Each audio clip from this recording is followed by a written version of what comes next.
এরপরে আমাদের আসছে সার্ভার এবং ক্লায়েন্ট। ঠিক আছে, আমি তোমাদের এমসিকিউ করার সময় একটা এমসিকিউ ছিল যে ওয়েবসাইটের কয়টি অংশ থাকে। ওয়েবসাইটের দুইটি অংশ থাকে, একটি হলো সার্ভার, একটি হলো ক্লায়েন্ট। সার্ভার ক্লায়েন্ট বলতে কি বোঝানো হয়েছে?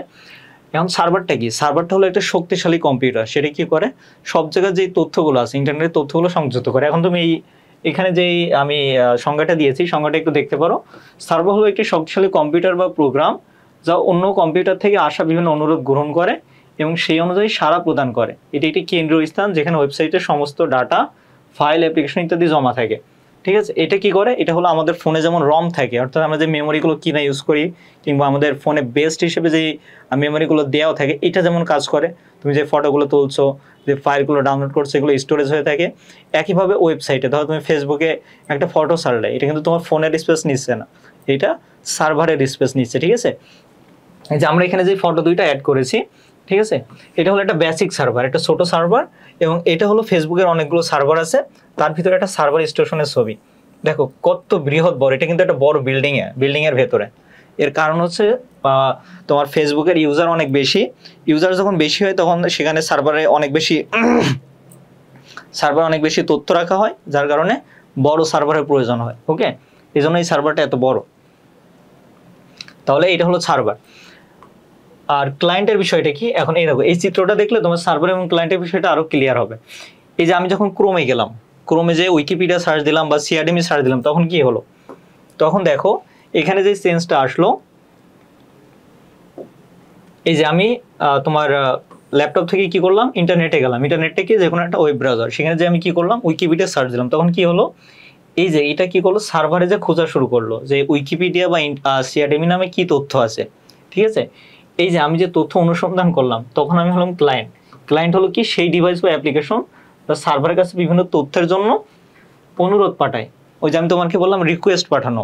ঠিক আছে, অর্থাৎ তুমি যখন সার্ভারে কিছু খোঁজো তখন এটাকে বলা হয় রিকোয়েস্ট, এবং যে খোঁজে তাকে বলা হয় ক্লায়েন্ট। এই যে আমি যখন উইকিপিডিয়াটা খুঁজছি তখন আমি ক্লায়েন্ট, এবং আমি যখন উইকিপিডিয়াটা সার্চ করছি, এই যে উইকিপিডিয়া সার্চ করেছি, এটা হলো একটা রিকোয়েস্ট। এবং রিকোয়েস্ট পাওয়ার পর ইন্টারনেট কি করবে? ইন্টারনেট বা সেই ওয়েব ব্রাউজারটা সেই তথ্যটা সার্ভারে খুঁজবে যে এই সার্ভারে সেই তথ্যটা আছে কিনা। যখন পাবে তখন এটি কি করবে? আমার সেই ক্রোমে দেখালো, ওই যে আমি যেই বাংলাদেশ পেলাম, তারপরে উইকিপিডিয়া পেলাম, সিআরডিএমি পেলাম, এগুলো কি? এগুলোকে বলা হয় রেসপন্স। অর্থাৎ এই যে সার্ভার আমাকে যে তথ্যটা পাঠালো, এটাকে বলা হয় রেসপন্স। তাহলে এটা গেল ক্লায়েন্ট, এটা হচ্ছে সার্ভার যেখানে তথ্যগুলো আছে, এবং ইন্টারনেট ব্রাউজারে আমরা যখন কিছু খুঁজছি তখন এটা রিকোয়েস্ট হচ্ছে। সার্ভার যখন আমাদেরকে কোনো অ্যান্সার করছে তখন সেটি রেসপন্স হিসেবে গণ্য হচ্ছে। ঠিক আছে, তাহলে এটা হলো সার্ভার, ক্লায়েন্ট, রিকোয়েস্ট এবং রেসপন্স। এরপরে কি আছে দেখো, এখন এইচটিএমএল ট্যাগটা কি, তাই না? এইচটিএমএল ট্যাগটা হলো এইচটিএমএল সংযুক্ত বিভিন্ন নির্দেশনাবলী বলতে কি, ট্যাগটা কি করে? ট্যাগটা মূলত নির্দেশ দেয়। এখন দেখো এখানে একটা আমরা কিছু ট্যাগের উদাহরণ দিয়েছি। এই দেখো, এটা একটা ট্যাগ। ঠিক আছে, এটা একটা ট্যাগ। এই যে এই অংশটা হলো ট্যাগ, যে দুই পাশে যে দুই অংশটা আছে, অর্থাৎ ট্যাগটা কি?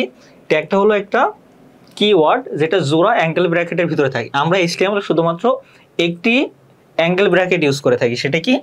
এই যে এই অ্যাঙ্গেল ব্র্যাকেটটা আমরা ইউজ করে থাকি। আমরা শুধুমাত্র একটা সিম্বল ইউজ করে থাকি, সেটা হলো এই যে অ্যাঙ্গেল ব্র্যাকেট। আমরা এইচটিএমএল ট্যাগটা কি বলছি? দুইটি অ্যাঙ্গেল ব্র্যাকেটের ভিতরে, অর্থাৎ জোড়া অ্যাঙ্গেল ব্র্যাকেটের ভিতরে যে কিওয়ার্ডটা থাকে সেটাকে বলা হয় এইচটিএমএল ট্যাগ।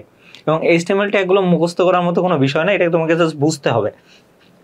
যেমন ধরো এখানে একটা ট্যাগ রয়েছে বি ট্যাগ। বি ট্যাগ বলতে বোল্ড বোঝায়, BOLD। এখন বলো বোল্ড শব্দটা কি? বোল্ড শব্দটা আমরা কখন ইউজ করি? কোনো কিছু বোল্ডের বাংলাটা কি? বোল্ডের বাংলা হলো সেটাকে গাঢ় করে দেখানো, তাই না? এখন এই বোল্ড থেকে বি ট্যাগটা হয়েছে, অর্থাৎ তুমি যদি কোনো লেখাকে বোল্ড বা গাঢ় করে দেখাতে চাও তোমাকে বি ট্যাগটা ইউজ করতে হবে। তাহলে দেখো, এটা কি মুখস্থ করার বিষয়? এটা হলো বোঝার বিষয়, যে আমি যদি বোল্ড করতে চাই আমাকে বি ট্যাগ ইউজ করতে হবে। এটা যদি এমন হতো এখানে বোল্ড রয়েছে এবং এখানে সিডি রয়েছে, তখন তোমাকে মুখস্থ করা হতো, কারণ এর সাথে এটার কোনো মিলই নাই। কিন্তু দেখো এটা, এই যে তোমার যে নির্দেশনাটা আছে তার সাথে মিল রেখেই ট্যাগগুলো তৈরি করা হয়েছে, যাতে যারা এইচটিএমএলটা ইউজ করবে তারা সহজে সেটা মনে রাখতে পারে। নুসরাত জাহান, 40 মিনিট দেরি হয়ে গেছে। সমস্যা নাই, ক্লাসটা তো তোমার রেকর্ডেড আছে, তুমি তোমার সুবিধা মতো সময়ে দেখে নিতে পারবা।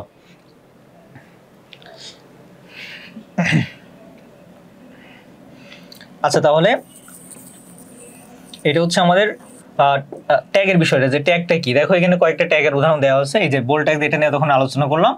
আর হলো এটা হলো ইউ ট্যাগ অর্থাৎ আন্ডারলাইন ট্যাগ। এখন দেখো ট্যাগের দুইটা অংশ থাকে, দুইটা অংশ বলতে কি, একটা হলো ওপেনিং ট্যাগ, একটা হলো ক্লোজিং ট্যাগ।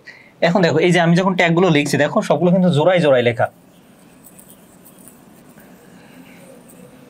দেখো এখানে ট্যাগগুলো হচ্ছে এই দেখো জোড়ায় জোড়ায় লেখা, কমাটা এখানে দেওয়া আছে, অর্থাৎ এই দুইটা মিলে একটা ট্যাগ, এই দুইটা মিলে একটা ট্যাগ।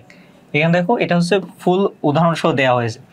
এখন হচ্ছে এই যে জোড়া অ্যাঙ্গেল ব্র্যাকেটের ভিতরে যে প্রথম ট্যাগটা থাকে এটাকে বলে ওপেনিং ট্যাগ। দেখো এই ট্যাগের ভিতরে কোনো স্ল্যাশ থাকে না, এখানে তোমাদের সংজ্ঞাটা আমি দিয়ে দিয়েছি। HTML ট্যাগের প্রথম অ্যাঙ্গেল ব্র্যাকেটের ভিতর অংশকে ওপেনিং ট্যাগ বলা হয়।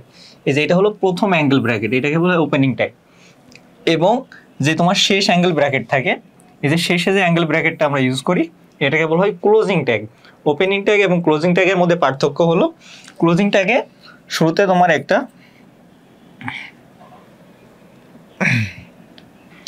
ক্লোজিং ট্যাগের শুরুতে একটা ব্যাক স্ল্যাশ থাকে, ঠিক আছে।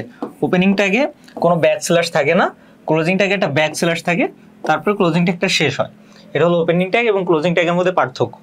এখন এখানে দেখো আমরা একটা ওপেনিং ট্যাগের বৈশিষ্ট্য দিয়েছি, একটা ক্লোজিং ট্যাগের বৈশিষ্ট্য দিয়েছি। শুরুতে যেটা এটা হলো ওপেনিং ট্যাগ, শেষে যেটা এটা হলো ক্লোজিং ট্যাগ।